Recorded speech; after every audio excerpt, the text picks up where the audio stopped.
तो आप पहले इस वीडियो को देख। जब ये बुजुर्ग औरत कचरा उठा रही थी तभी उसे मशीनों की प्रॉब्लम तुरंत समझ आ गई। फैक्ट्री ने बाहर से एक्सपर्ट बुलाने में ढेर सारे पैसे खर्च कर दिए थे, लेकिन वो एक्सपर्ट जानबूझकर काम स्लो कर रहा था। उसका मकसद कंपनी को छूना लगाना था। डायरेक्टर का असिस्टेंट इतना परेशान था कि बार बार जमीन पर पैर पटक रहा था। वो एक्सपर्ट से रिक्वेस्ट कर रहा था कि मशीन जल्दी स्टार्ट करे, लेकिन एक्सपर्ट बोला कि हर मशीन को कैलिब्रेट करने में आधा महीना तो लगेगा ही। उसने असिस्टेंट को बाहर तक निकाल दिया और बोला कि ये उनकी कोर टेक्नोलॉजी है और हम किसी को भी पास नहीं आने देंगे। सबसे बुरा तो तब हुआ जब मशीनें ठीक भी नहीं हुई थी और एक्सपर्ट पहले ही 2 करोड़ की कंसल्टिंग फीस मांग रहा था। वो बुजुर्ग औरत भी अब सहन नहीं कर पाई, क्योंकि रिटायरमेंट से पहले वो फैक्ट्री की बेस्ट टेक्नीशियन रह चुकी थी। उसके लिए तो ये प्रॉब्लम 1 घंटे से भी कम में सॉल्व हो सकती थी। जैसे ही वो मदद करने वाली थी, औरत का उसकी पुरानी स्टूडेंट से सामना हो गया, जो अब उस पर हंस रही थी और ताना मार रही थी। लेकिन जब असिस्टेंट को उस बुजुर्ग औरत का नाम पता चला, उसकी आंखें चमक उठी। ये वही टेक्नीशियन थी जिसे प्रेसिडेंट काफी टाइम से ढूंढ रहा था, क्योंकि उसके टाइम पर उसकी स्किल्स पूरे इंडस्ट्री में फेमस थी। उसके रहते कोई भी इंपोर्टेड मशीन प्रॉब्लम नहीं देती थी, लेकिन वो घमंडी स्टूडेंट जो अभी अभी चीफ टेक्नीशियन बनी थी, उसी ने उसे फैक्ट्री से निकाल दिया था। फिर भी उस बुजुर्ग औरत को बस मशीन ठीक करनी थी और चुपचाप वहां से चले जाना था, क्योंकि उसे पता था कि उसकी स्टूडेंट ने शॉर्टकट से कुछ ढंग का सीखा ही नहीं, और अगर वो जाती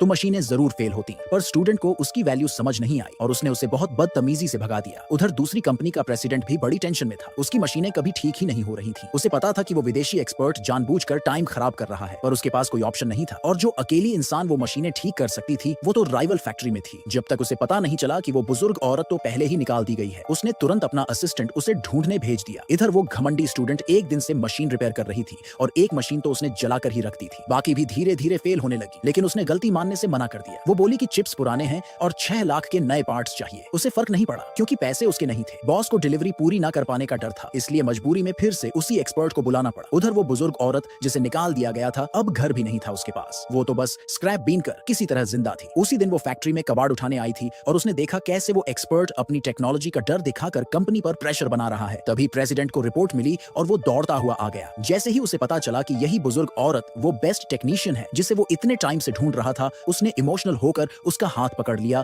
और अपनी पूरी सिचुएशन बता दी। वो बोला कि अगर टाइम पर ऑर्डर नहीं निकला तो कंपनी को 1 करोड़ में से 1000 का भारी पेनल्टी भरना पड़ेगा, यहाँ तक कि उसे जेल भी हो सकती है। बुजुर्ग औरत ने उसकी सच्चाई देखी और हेल्प करने का फैसला किया, लेकिन उसने अभी मशीनों को छुआ भी नहीं था कि एक्सपर्ट ने उसे रोक दिया। वो बोला कि सिर्फ वही इन्हें ठीक कर सकता है और अगर कोई और बीच में आया तो वो हाथ भी नहीं लगाएगा। स्टूडेंट भी भागी भागी आई और कहने लगी कि ये औरत तो बस कबाड़ बीनती है, अगर मशीनों को हाथ लगाया तो और बिगाड़ देगी। लेकिन चाहे जो भी कहे, प्रेसिडेंट ने उस बुजुर्ग औरत की स्किल पर भरोसा किया और अपने असिस्टेंट को तुरंत एक एग्जेम्पशन कॉन्ट्रैक्ट तैयार करने को कहा। वो बोला कि अगर कुछ भी गलत हुआ तो पूरी जिम्मेदारी वो खुद लेगा। ये सुनकर बुजुर्ग औरत ने बिना हिचकिचाए साइन कर दिया और बिना कुछ बोले सीधा मशीन ठीक करने निकल गई।